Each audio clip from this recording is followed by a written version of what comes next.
মাশাআল্লাহ, আমাদের এটা হলো চাঁদপুর রোড, কুমিল্লা চাঁদপুর রোড, জগৎপুর বাজার। এই জগৎপুর এক সময় কিছুই ছিল না, তারপরও ঐতিহ্যবাহী এই বাজারটা।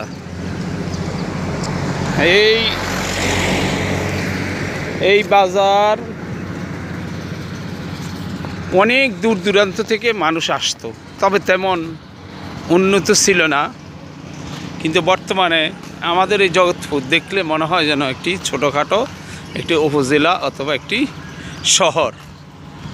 যাক, আমাদের দেশের এলাকার মানুষ অনেকেই দেশকে উন্নতির জন্য, বাজারকে উন্নতির জন্য, নিজের এলাকাকে উন্নত করার জন্য অনেক বড় বড়